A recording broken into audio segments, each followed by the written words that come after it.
ਪਿਛਲੀ ਵੀਡੀਓ ਦੇ ਵਿੱਚ ਅਸੀਂ Punjab travel professional regulation act 2012 ਬਾਰੇ ਗੱਲ ਕੀਤੀ ਸੀਗੀ।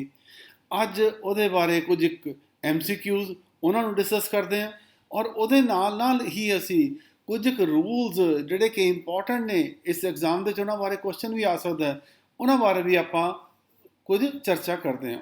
ਦੇਖਦੇ ਹਾਂ ਪਹਿਲਾ MCQ ਸਾਡੇ ਕੋਲ ਕਿਹੜਾ ਹੈ। ਪਹਿਲਾ ਕੁਐਸਚਨ ਸਾਡੇ ਕੋਲ ਹੈ, that is how many sections does Punjab Travel Professional Regulation Act 2012 have? So total ਕਿੰਨੇ ਸੈਕਸ਼ਨ ਨੇ ਇਹਦੇ ਵਿੱਚ? in that case ਸਾਡੇ ਕੋਲ total 22 ਸੈਕਸ਼ਨ ਨੇ। ਸੋ ਸਾਡੇ ਕੋਲ ਜਵਾਬ ਕੀ ਬਣਦਾ ਉਹਦਾ?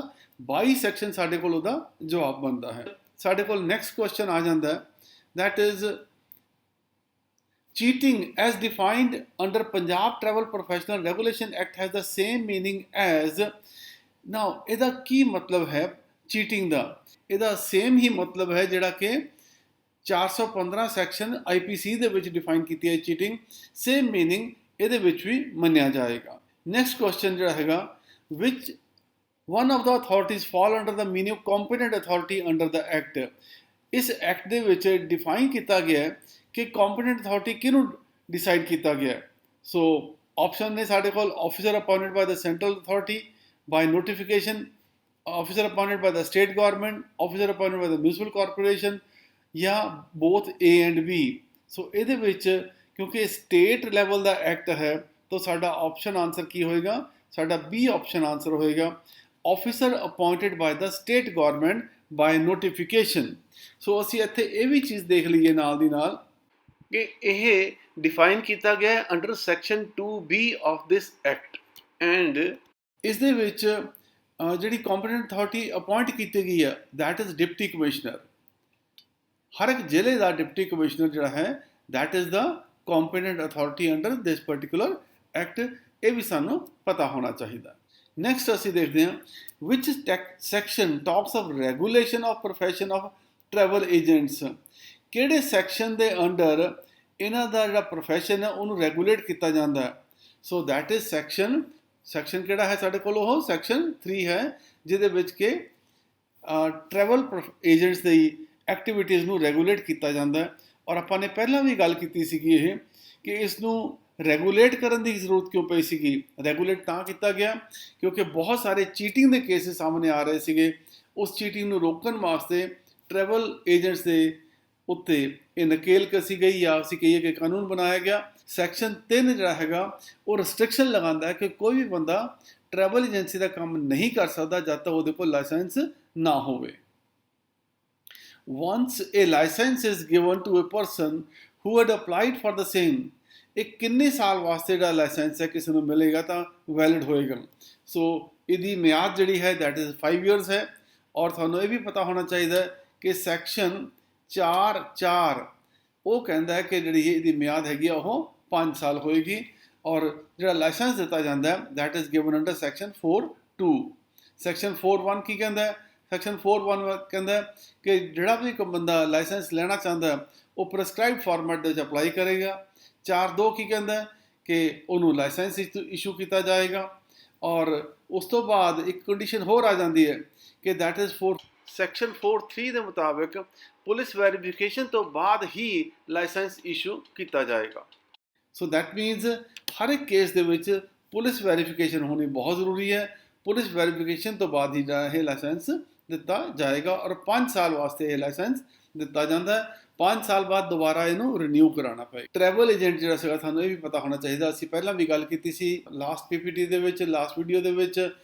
ਕੌਣ ਹੈ ਟਰੈਵਲ ਏਜੰਟ? ਇਹ 4 ਆਪਸ਼ਨ ਹੈ ਸਾਡੇ ਕੋਲ 1 2 3 4। ਇਹਨਾਂ 'ਚੋਂ ਕਿਹੜੀ ਆਪਸ਼ਨ ਹੈ ਜਿਹੜੀ ਟਰੈਵਲ ਏਜੰਟ ਦੀ ਡੈਫੀਨੇਸ਼ਨ ਨੂੰ ਫੁੱਲਫਿਲ ਕਰਦੀ ਹੈ? ਸਾਨੂੰ ਇਹਦੇ ਵਿੱਚ ਜਵਾਬ ਦੇਣਾ।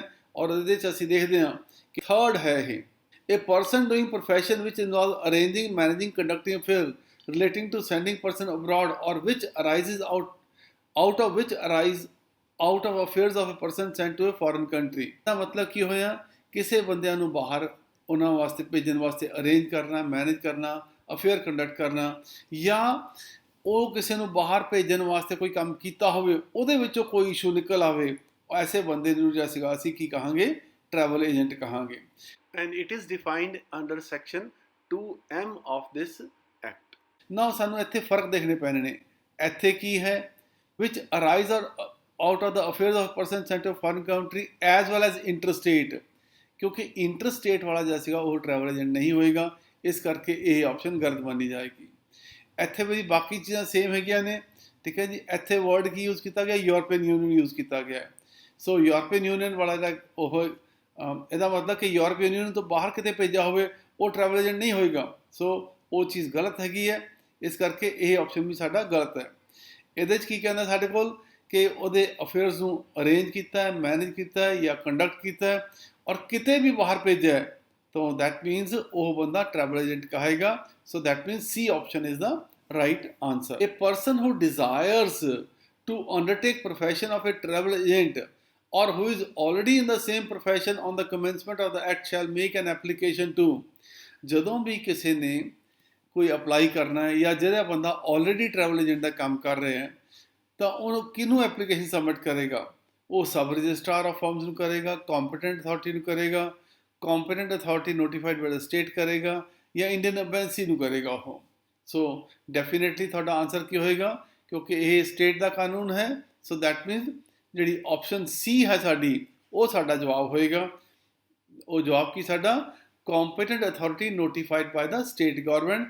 ਔਰ ਅਸੀਂ ਜਾਣਦੇ ਹਾਂ ਕਿ ਇਹ ਡਿਸਟ੍ਰਿਕਟ ਵਾਈਜ਼ ਅਥਾਰਟੀ ਜਿਹੜੀ ਸੀਗੀ ਇਹਦੇ 'ਚ ਬਣੀ ਹੋਈ ਹੈ। ਦੈਟ ਮੀਨ ਡਿਪਟੀ ਕਮਿਸ਼ਨਰ ਜਿਹੜਾ ਹੈ ਕਿਸੇ ਵੀ ਜ਼ਿਲ੍ਹੇ ਦਾ, he is the competent authority to issue this particular certification. A does the work of providing visa consultancy and guides the person intending to go to countries like Canada, Australia and United Kingdom, etc. under the definition of a travel agent. Now, question is, does he fall under the definition of a travel agent or not? ਸਾਡੇ ਕੋਲ options ਕਿਹੜੀਆਂ ਨੇ ਇਹਦੇ ਵਿੱਚ ਅਸੀਂ ਦੇਖਦੇ ਹਾਂ ਇੱਥੇ। ਸੋ ਆਪਸ਼ਨ ਨੇ ਸਾਡੇ ਕੋਲ A will not fall under definition as he only offers consultancy and guidance to person who wish to go abroad. A falls under the definition as providing consultancy and guidance to a person wishing to go abroad has been covered under the Act. A will not fall under definition as from the facts he seems to be running an education institute for person who wish to go abroad. None of the above. So ਸਾਡਾ ਜਵਾਬ ਇਹਦੇ ਵਿੱਚ ਜਿਹੜਾ ਹੋਏਗਾ that is the B option, that is A falls under the definition, ਕਿਉਂਕਿ definition ਸਾਡੀ ਕੀ ਕਹਿੰਦੀ ਹੈ, any person who is providing consultancy and guidance for the persons who want to go abroad, ਉਹਨਾਂ ਨੂੰ ਅਸੀਂ ਕੀ ਕਹਾਂਗੇ, ਉਹਨਾਂ ਨੂੰ ਅਸੀਂ travel agent ਕਰਾਰ ਦਿੱਤਾ ਜਾਏਗਾ। So that ਸਾਡਾ option B is the right answer.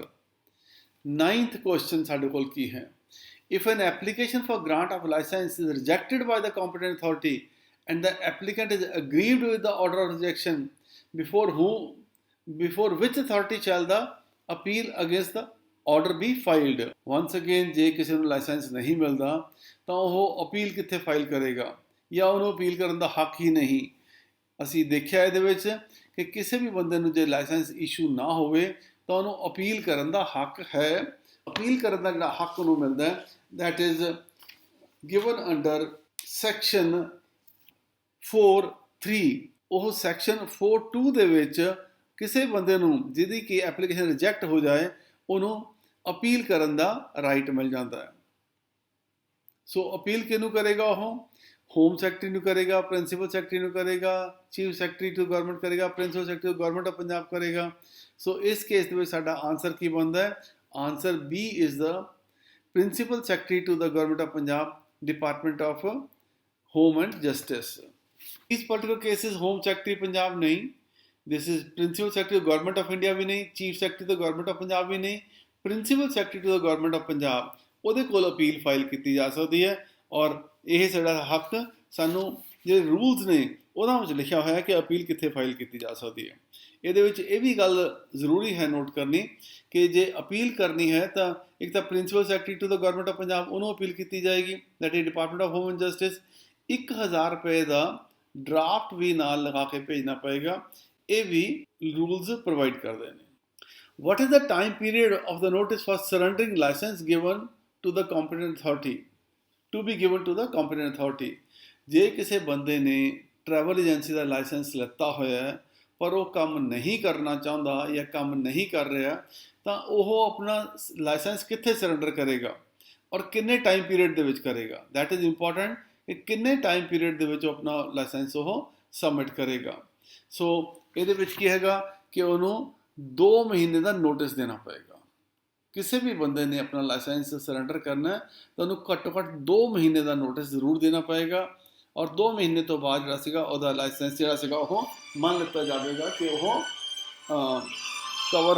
ਉਹਦਾ ਲਾਇਸੈਂਸ ਜਿਹੜਾ ਸੀਗਾ ਉਹ ਸਰੈਂਡਰ ਹੋ ਗਿਆ ਹੈ। ਸੋ ਇਸ ਤਰੀਕੇ ਨਾਲ ਇਹ ਲਾਇਸੈਂਸ ਸਰੈਂਡਰ ਕੀਤਾ ਜਾ ਸਕਦਾ ਹੈ, ਔਰ it is covered under section 5 of the Punjab travel professional regulation act ਦੇ ਵਿੱਚ ਇਹ ਚੀਜ਼ ਕਵਰ ਹੁੰਦੀ ਹੈ। ਨੈਕਸਟ ਕੁਐਸਚਨ ਦੇਖਦੇ ਹਾਂ ਅਸੀਂ, what is the time period of notice. So 2 ਮਹੀਨੇ ਦਾ ਨੋਟਿਸ, ਜਿਵੇਂ ਮੈਂ ਤੁਹਾਨੂੰ ਪਹਿਲਾਂ ਦੱਸਿਆ ਸੀ, 2 ਮਹੀਨੇ ਦਾ ਨੋਟਿਸ ਦੇਣਾ ਪੈਂਦਾ ਹੈ।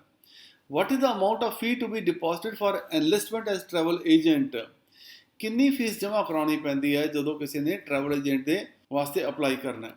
ਇਹਦੇ ਵਿੱਚ ਅਸੀਂ ਦੇਖਦੇ ਹਾਂ ਕਿ ਘੱਟੋ ਘੱਟ ਜੇ ਇੱਕੋ ਵਾਰ ਫੀਸ ਜਮ੍ਹਾਂ ਕਰਾਉਣੀ ਹੈ ਤਾਂ 1 ਲੱਖ ਰੁਪਇਆ ਜਮ੍ਹਾਂ ਕਰਾਉਣੀ ਪੈਂਦੀ ਹੈ, ਔਰ ਜੇ ਕਿਸ਼ਤਾਂ ਵਿੱਚ ਜਮ੍ਹਾਂ ਕਰਾਉਣੀ ਹੈ ਤਾਂ 5 ਬਰਾਬਰ ਕਿਸ਼ਤਾਂ ਦੇ ਵਿੱਚ ਪੈਸੇ ਜਮ੍ਹਾਂ ਹੋ ਸਕਦੇ ਨੇ।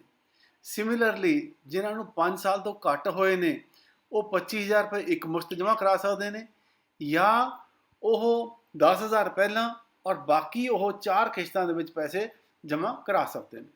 ਨੈਕਸਟ ਕੁਐਸਚਨ ਹੈ, what is the amount of fee to be deposited for enlistment as a travel agent. ਹੁਣ ਟਰੈਵਲ ਏਜੰਟ ਦੀ ਰਜਿਸਟ੍ਰੇਸ਼ਨ ਵਾਸਤੇ ਰੂਲਸ ਪ੍ਰੋਵਾਈਡ ਕਰਦੇ ਨੇ। ਰੂਲਸ ਕੀ ਕਹਿੰਦੇ ਨੇ ਕਿ ਜਿਹੜੇ ਤਾਂ 5 ਜਾਂ 5 ਸਾਲ ਤੋਂ ਜ਼ਿਆਦਾ ਹੋ ਗਿਆ ਜਿਨ੍ਹਾਂ ਨੂੰ ਕੰਮ ਕਰਦੇ ਆ, ਉਹਨਾਂ ਨੂੰ 1 ਲੱਖ ਰੁਪਏ ਜਮ੍ਹਾਂ ਕਰਾਉਣੇ। They have to deposit 1 lakh rupees. ਉਹ ਸਿੰਗਲ ਇੰਸਟਾਲਮੈਂਟ 'ਚ ਵੀ ਜਮ੍ਹਾਂ ਕਰਾ ਸਕਦੇ ਨੇ, ਜਾਂ ਉਹ 5 ਇਕੁਅਲ ਇੰਸਟਾਲਮੈਂਟ 'ਚ ਵੀ ਜਮ੍ਹਾਂ ਕਰਾ ਸਕਦੇ ਨੇ। ਠੀਕ ਹੈ, 5 ਸਾਲ ਦੇ ਵਿੱਚ 5 ਇਕੁਅਲ ਇੰਸਟਾਲਮੈਂਟ ਦੇ ਵਿੱਚ ਵੀ ਜਮ੍ਹਾਂ ਕਰਾ ਸਕਦੇ ਨੇ। ਜਿਨ੍ਹਾਂ ਨੂੰ 5 ਸਾਲ ਤੋਂ ਘੱਟ ਹੋਏ ਨੇ ਉਹਨਾਂ ਨੇ 25,000 ਰੁਪਏ ਜਮ੍ਹਾਂ ਕਰਾਣੇ ਨੇ, ਔਰ ਜੇ ਇਕੱਠੇ ਜਮ੍ਹਾਂ ਨਹੀਂ ਕਰਾ ਸਕਦੇ ਤਾਂ ਇਨ ਦੈਟ ਕੇਸ 10,000 ਰੁਪਏ ਪਹਿਲਾਂ ਜਮ੍ਹਾਂ ਕਰਾਣਾ, ਔਰ ਬਾਕੀ ਜਿਹੜੇ ਸੀਗੇ ਪੈਸੇ ਉਹ ਇੰਸਟਾਲਮੈਂਟ ਦੇ ਵਿੱਚ, ਇਕੁਅਲ ਇੰਸਟਾਲਮੈਂਟ ਦੇ ਵਿੱਚ ਉਹ ਜਮ੍ਹਾਂ ਕਰਾ ਸਕਦੇ ਨੇ। ਸੋ ਇਸ ਤਰੀਕੇ ਨਾਲ ਇਹ ਜਿਹੜੀ ਫੀਸ ਹੈਗੀ ਹੈ ਇਹ ਸਾਰਿਆਂ ਵਾਸਤੇ ਇਹ ਮਿੱਥੀ ਗਈ ਹੈ।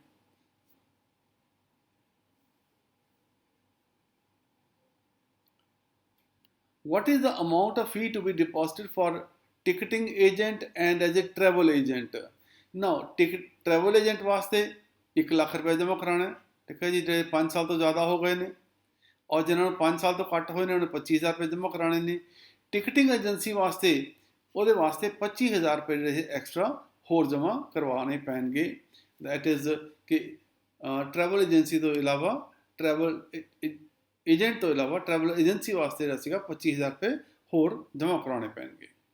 Similarly, can an NRI also apply for licence as a travel agent. ਕੋਈ NRI ਵੀ ਲਾਇਸੈਂਸ ਵਾਸਤੇ ਅਪਲਾਈ ਕਰ ਸਕਦਾ ਹੈ। ਯੈਸ, NRI ਵੀ ਲਾਇਸੈਂਸ ਵਾਸਤੇ ਅਪਲਾਈ ਕਰ ਸਕਦਾ ਹੈ, ਪ੍ਰੋਵਾਈਡਡ ਉਹਦੇ ਕੋਲ ਸੋਸ਼ਲ ਸਿਕਿਉਰਿਟੀ ਨੰਬਰ ਹੋਵੇ, ਉਹਦੇ ਕੋਲ ਪਰਮਿਸ਼ਨ ਹੋਵੇ from the competent authority of the country ਜਿੱਥੇ ਉਹ ਗਿਆ ਹੋਇਆ ਕਿ ਉਹ ਟਰੈਵਲ ਏਜੰਸੀ ਦਾ ਲਾਇਸੈਂਸ ਲੈ ਸਕਦਾ ਹੈ, ਔਰ RBI ਤੋਂ ਵੀ ਪਰਮਿਸ਼ਨ ਲੈਣੀ ਪਏਗੀ if fee is taken as the remuneration is received from person outside the territory of India। ਜੇ ਫੀਸ ਜਿਹੜੇ ਇੰਡੀਆ ਤੋਂ ਬਾਹਰ ਦੇ ਲੋਕਾਂ ਤੋਂ ਫੀਸ ਲਿੱਤੀ ਜਾਵੇ, ਇਨ ਦੈਟ ਕੇਸ RBI ਤੋਂ ਵੀ ਪਰਮਿਸ਼ਨ ਲੈਣੀ ਜ਼ਰੂਰੀ ਹੋ ਜਾਏਗੀ।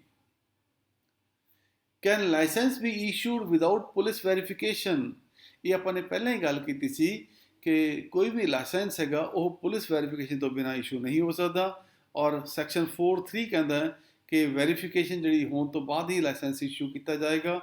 ਲਾਇਸੈਂਸ ਇਸ਼ੂ ਕੀਤਾ ਜਾਂਦਾ ਅੰਡਰ ਸੈਕਸ਼ਨ 4(2) ਦੇ ਵਿੱਚ ਲਾਇਸੈਂਸ ਇਸ਼ੂ ਕੀਤਾ ਜਾਂਦਾ, ਔਰ ਅਸੀਂ ਇਹ ਦੇਖਦੇ ਹਾਂ ਕਿ 4(4) ਦੇ ਵਿੱਚ 5 ਸਾਲ ਵਾਸਤੇ ਵੀ ਲਾਇਸੈਂਸ ਇਸ਼ੂ ਕੀਤਾ ਜਾਂਦਾ। ਇਹ ਵੀ ਚੀਜ਼ ਆਪਾਂ ਪਹਿਲਾਂ ਡਿਸਕਸ ਕੀਤੀ ਸੀ। Can licence be issued licence fee, ਇੱਥੇ ਬੀ ਨਹੀਂ ਆਉਣਾ, ਇੱਥੇ ਫੀ ਆਉਣਾ ਹੈ। Licence fee be paid in instalments. ਕੀ ਲਾਇਸੈਂਸ ਫੀ ਜਿਹੜੀ ਹੈਗੀ ਹੈ ਉਹ ਇੰਸਟਾਲਮੈਂਟ ਦੇ ਵਿੱਚ ਪੇ ਹੋ ਸਕਦੀ ਹੈ? ਯੈਸ, ਆਪਾਂ ਨੇ ਪਹਿਲਾਂ ਵੀ ਗੱਲ ਕੀਤੀ ਸੀਗੀ 1 ਲੱਖ ਰੁਪਇਆ ਜਾਂ ਤਾਂ ਸ਼ੁਰੂ ਦੇ ਵਿੱਚ ਇਕੱਠੇ ਜਮ੍ਹਾਂ ਕਰਾ ਦੇ ਜਿਹੜੇ 5 ਸਾਲ ਤੋਂ ਜ਼ਿਆਦਾ ਹੋ ਗਏ ਨੇ, ਜਾਂ 5 ਇਕੁਅਲ ਇੰਸਟਾਲਮੈਂਟ ਦੇ ਵਿੱਚ 5 ਸਾਲ ਦੇ ਵਿੱਚ। ਜੇ ਜਿਨ੍ਹਾਂ ਨੂੰ 5 ਸਾਲ ਤੋਂ ਘੱਟ ਹੋਏ ਨੇ 25,000 ਰੁਪਏ ਲਮਸਮ ਦੇ ਵਿੱਚ ਜਾਂ 10,000 ਰੁਪਏ ਪਹਿਲਾਂ, ਔਰ ਬਾਕੀ 4 ਇੰਸਟਾਲਮੈਂਟਾਂ ਦੇ ਵਿੱਚ ਉਹਨਾਂ ਨੇ ਪੈਸੇ ਜਮ੍ਹਾਂ ਕਰਾਉਣੇ ਨੇ। Do you need licence to run IELTS institute? ਕਿ ਆਇਲਸ ਇੰਸਟੀਚਿਊਟ ਵਾਲਿਆਂ ਨੂੰ ਵੀ ਲਾਇਸੈਂਸ ਲੈਣਾ ਪਏਗਾ? ਹੁਣ ਇਹ ਸਾਰਾ ਜਿਹੜਾ ਐਕਟ ਹੈ that is about travel agents, ਪਰ 2014 ਦੇ ਰੂਲਸ ਦੇ ਵਿੱਚ ਇਹ ਐਡ ਕਰ ਦਿੱਤਾ ਗਿਆ ਕਿ ਜਿਹੜੀਆਂ ਆਇਲਸ ਇੰਸਟੀਚਿਊਟ ਨੇ ਉਹਨਾਂ ਨੂੰ ਵੀ ਆਪਣੇ ਆਪ ਨੂੰ ਰਜਿਸਟਰ ਕਰਵਾਉਣਾ ਪਏਗਾ, ਔਰ ਉਹਨਾਂ ਨੂੰ ਵੀ ਫੀਸ ਜਿਹੜੀ ਹੈਗੀ ਉਹ ਪੇ ਕਰਨੀ ਪਏਗੀ। ਫੀਸ ਦਾ ਸੇਮ ਫੀਸ ਹੈ ਜਿਵੇਂ ਕਿ ਉਹ ਟਰੈਵਲ ਏਜੰਟ ਵਾਸਤੇ ਫੀਸ ਰੱਖੀ ਗਈ ਹੈ, ਸੇਮ ਫੀਸ ਆਇਲਸ ਵਾਸਤੇ ਵੀ ਮਿੱਥੀ ਗਈ ਹੈ। Does it make any effect on penalty for repeating an offense punishable under the act? ਕਿਸੇ ਆਦਮੀ ਨੇ, ਕਿਸੇ ਵੀ ਟਰੈਵਲ ਏਜੰਟ ਨੇ ਕੋਈ ਵੀ ਐਕਟ ਕੀਤਾ ਹੋਵੇ ਵਿਚ ਇਜ਼ ਪਨਿਸ਼ੇਬਲ ਅੰਡਰ ਸੈਕਸ਼ਨ 13, ਸੈਕਸ਼ਨ 13(4) ਕਹਿੰਦਾ ਇਨ ਦੈਟ ਕੇਸ ਉਹਦੀ ਪੈਨਲਟੀ ਡਬਲ ਹੋ ਜਾਏਗੀ, ਉਹਦੀ ਪੈਨਲਟੀ ਡਬਲ ਹੋ ਜਾਏਗੀ। ਨਾ ਪਹਿਲੀ ਗੱਲ ਤਾਂ ਪੈਨਲਟੀ ਵਾਸਤੇ ਕਿਹੜਾ ਸੈਕਸ਼ਨ ਹੈ? Section 13 is about penalty. Penalty ਕਿੰਨੀ ਸੀ? ਆਪਾਂ ਨੇ ਇਹ ਵੀ ਗੱਲ ਕੀਤੀ ਸੀ, ਮਿਨੀਮਮ ਜੇਲ੍ਹ 3 ਸਾਲ ਦੀ, ਮੈਕਸਿਮਮ 7 ਸਾਲ ਦੀ, ਔਰ 5 ਲੱਖ ਰੁਪਏ ਤੱਕ ਦਾ ਨਾਲ ਜੁਰਮਾਨਾ ਇਹ ਵੀ ਕਿਸੇ ਨੂੰ ਹੋ ਸਕਦਾ ਹੈ। ਪਰ ਜੇ ਕੋਈ ਰਿਪੀਟ ਕਰ ਦੇਵੇ ਤਾਂ ਇਹ ਸਾਰੀ ਚੀਜ਼ਾਂ ਡਬਲ ਹੋ ਸਕਦੀਆਂ ਨੇ। ਦੈਟ ਮੀਨਸ ਜਿਹੜੀ ਜੇਲ੍ਹ ਹੈਗੀ ਆ ਉਹ ਜੇ 3 ਸਾਲ ਦੀ ਸੀ ਤਾਂ 6 ਸਾਲ ਦੀ ਹੋ ਸਕਦੀ ਹੈ। ਜੁਰਮਾਨਾ 5 ਸਾਲ ਦਾ, ਜੁਰਮਾਨਾ 5 ਲੱਖ ਦਾ ਤਾਂ ਉਹ 10 ਲੱਖ ਰੁਪਏ ਹੋ ਸਕਦਾ ਜੇ ਦੁਬਾਰਾ ਟਰੈਵਲ ਏਜੰਟ ਕੋਈ ਇਸ ਤਰ੍ਹਾਂ ਦੀ ਸੇਮ ਗਲਤੀ ਕਰਦਾ ਹੈ। Which section regulates the function of travel agents? ਕਿਹੜਾ ਸੈਕਸ਼ਨ ਹੈ ਜਿਹੜਾ ਕਿ ਟਰੈਵਲ ਏਜੰਟਸ ਦੀ ਫੰਕਸ਼ਨ ਨੂੰ ਰੈਗੂਲੇਟ ਕਰਦਾ? ਆਪਾਂ ਪਹਿਲਾਂ ਵੀ ਕੀਤਾ, ਦੈਟ ਇਜ਼ ਸੈਕਸ਼ਨ 3। ਸੈਕਸ਼ਨ 3 ਕੀ ਕਹਿੰਦਾ ਕਿ ਬਿਨਾਂ ਲਾਇਸੈਂਸ ਤੋਂ ਜਿਹੜਾ ਕਿ ਲਾਇਸੈਂਸ ਇਸ਼ੂ ਕੀਤਾ ਜਾਏਗਾ ਅੰਡਰ ਸੈਕਸ਼ਨ 4, ਉਸ ਤੋਂ ਬਿਨਾਂ ਕੋਈ ਵੀ ਪਰਸਨ ਟਰੈਵਲ ਏਜੰਸੀ ਦਾ ਕੰਮ ਨਹੀਂ ਕਰ ਸਕਦਾ। ਉਹ ਸੈਕਸ਼ਨ 3 ਦੇ ਵਿੱਚ provided. which of the following is not a pre-condition for obtaining license? 100 feet ਦਾ ਸਾਡੇ ਕੋਲ ਏਰੀਆ ਹੋਣਾ ਚਾਹੀਦਾ ਹੈ, registration under shop and establishment act, registration under companies act, ਉਹ ਬੰਦਾ ਦਿਵਾਲੀਆ ਨਹੀਂ ਹੋਣਾ ਚਾਹੀਦਾ, ਔਰ ਪੁਲਿਸ ਕੋਈ ਰਿਕਾਰਡ ਨਹੀਂ ਹੋਣਾ ਚਾਹੀਦਾ। ਸੋ ਦੈਟ ਮੀਨਸ ਕੋਈ ਬੰਦਾ ਦਿਵਾਲੀਆ ਨਹੀਂ ਹੋਣਾ ਚਾਹੀਦਾ, ਇਹ ਤਾਂ ਗੱਲ ਪੱਕੀ ਹੈ। ਉਹਦੇ ਕੋਲ ਘੱਟੋ ਘੱਟ ਇੰਨੀ ਜਗ੍ਹਾ ਹੋਣੀ ਚਾਹੀਦੀ ਹੈ, ਇਹ ਵੀ ਪੱਕੀ ਹੈ। ਉਹ ਸ਼ਾਪ ਐਂਡ ਐਸਟੈਬਲਿਸ਼ਮੈਂਟ ਐਕਟ 'ਚ ਰਜਿਸਟਰ ਹੋਣਾ ਚਾਹੀਦਾ, ਇਹ ਵੀ ਗੱਲ ਪੱਕੀ ਹੈ। ਦੈਟ ਮੀਨਸ ਇਹ ਚੀਜ਼ it is not A part of the confirm ਕਿ ਕੋਈ ਵੀ ਇੰਸਟੀਚਿਊਟ ਜਾਂ ਕੋਈ ਵੀ ਬਿਜ਼ਨਸ ਜਿਹੜਾ ਸੀਗਾ, ਜਿਹੜਾ ਟਰੈਵਲ ਏਜੰਟ ਦਾ ਕੰਮ ਕਰਨਾ ਚਾਹੁੰਦਾ, ਉਹ ਕੰਪਨੀਜ਼ ਐਕਟ ਦੇ ਵਿੱਚ ਕੰਪਲਸਰੀਲੀ ਰਜਿਸਟਰ ਹੋਣਾ ਚਾਹੀਦਾ। So that means third option ਜਿਹੜਾ ਸਾਡਾ ਇਹਦੇ 'ਚ ਆਨਸਰ ਹੋਏਗਾ registration under companies act. Name the authority to whom appeal can be filed for cancellation, rejection, non-renewal of license? ਜੇ ਕਿਸੇ ਦਾ ਲਾਇਸੈਂਸ ਕੈਂਸਲ ਕਰਤਾ ਜਾਵੇ ਜਾਂ ਰਿਜੈਕਟ ਕਰ ਦਿੱਤਾ ਜਾਵੇ ਜਾਂ ਰਿਨਿਊਅਲ ਨਹੀਂ ਹੋਵੇ ਤਾਂ ਇਹ ਕਿਹਨੂੰ ਅਪੀਲ ਕਰਨੀ ਪਏਗੀ? ਇਹ ਪ੍ਰਿੰਸੀਪਲ ਸੈਕਟਰੀ ਜਿਹੜਾ ਸੀਗਾ ਸਟੇਟ ਦਾ, ਉਹਨੂੰ ਅਪੀਲ ਕਰਨੀ ਪਏਗੀ। ਨਾਲ 1000 ਰੁਪਏ ਦਾ ਡਰਾਫਟ ਲਗਾਉਣਾ ਪਏਗਾ, ਔਰ ਉਸ ਤੋਂ ਬਾਅਦ ਜਿਹੜੀ ਸੀਗੀ ਉਹਦੀ ਅਪੀਲ ਉਹ ਸੁਣੀ ਜਾਏਗੀ। ਸੋ ਦੀਜ਼ ਆਰ ਕੁਝ ਹੋਰ ਚੀਜ਼ਾਂ ਜਿਹੜੀਆਂ ਕਿ ਪੰਜਾਬ ਟਰੈਵਲ ਪ੍ਰੋਫੈਸ਼ਨਲ ਐਕਟ ਬਾਰੇ ਸਾਨੂੰ ਪਤਾ ਹੋਣੀਆਂ ਚਾਹੀਦੀਆਂ ਸੀਗੀਆਂ, ਜਿਨ੍ਹਾਂ ਬਾਰੇ ਅੱਜ ਆਪਾਂ ਨੇ ਗੱਲ ਕੀਤੀ ਹੈ। ਸੋ ਅਸੀਂ ਦੇਖਦੇ ਹਾਂ ਕਿ 2012 ਦੇ ਵਿੱਚ ਇਹ ਬਿੱਲ ਪਾਸ ਹੋਇਆ ਸੀਗਾ, ਜਿਹੜਾ ਕਿ 4 ਜਨਵਰੀ 2013 ਨੂੰ ਇਹ ਨੋਟੀਫਾਈ ਹੋਇਆ। Punjab prevention of human smuggling act, ਇਹਦਾ ਨਾਮ ਬਾਅਦ ਵਿੱਚ ਬਦਲ ਕੇ ਉਹ ਕਰ ਦਿੱਤਾ ਗਿਆ ਸੀਗਾ Punjab travel professional regulation act. ਇਹ 2014 ਦੇ ਵਿੱਚ ਕੀਤਾ ਗਿਆ ਹੈ। ਸੋ ਇਹਦੇ ਨਾਲ ਅਸੀਂ ਦੇਖਦੇ ਹਾਂ ਕਿ ਬਹੁਤ ਸਾਰੇ ਜਿਹੜੇ ਕਿ ਕੁਐਸਚਨ ਨੇ ਆਪਾਂ ਨੇ ਇਹਦੇ 'ਚ ਕਰ ਲਿੱਤੇ ਨੇ। ਇਸ ਤੋਂ ਬਾਹਰ ਤਾਂ ਕੋਈ ਕੁਐਸਚਨ ਹੋਰ ਨਹੀਂ ਆ ਸਕਦਾ। ਇਸ ਤੋਂ ਇਲਾਵਾ ਆਪਾਂ ਨੇ ਪਹਿਲੀ ਜਦੋਂ ਵੀਡੀਓ ਕੀਤੀ ਸੀ ਉਹਦੇ ਵਿੱਚ ਕੁਝ MCQ ਡਿਸਕਸ ਕੀਤੇ ਸੀਗੇ। ਸੋ ਆਈ ਥਿੰਕ ਇਹਨਾਂ ਨੂੰ ਤੁਸੀਂ ਇੱਕ ਵਾਰ ਦੇਖ ਲਓਗੇ ਤਾਂ ਇਸ ਐਕਟ ਬਾਰੇ ਪ੍ਰੋਪਰ ਤੁਹਾਡੀ ਜਾਣਕਾਰੀ ਹੋ ਜਾਏਗੀ। ਇਸ ਤੋਂ ਬਾਅਦ ਪੇਪਰ ਦੇ ਵਿੱਚ ਕੁਝ ਨਹੀਂ ਆਉਣ ਦੀ। ਇਹਦੇ ਨਾਲ ਹੀ ਆਪਾਂ ਆਲਮੋਸਟ ਸਾਰੀਆਂ ਚੀਜ਼ਾਂ ਡਿਸਕਸ ਕਰ ਲਿੱਤੀਆਂ ਨੇ। And we wish you all the best for this particular exam.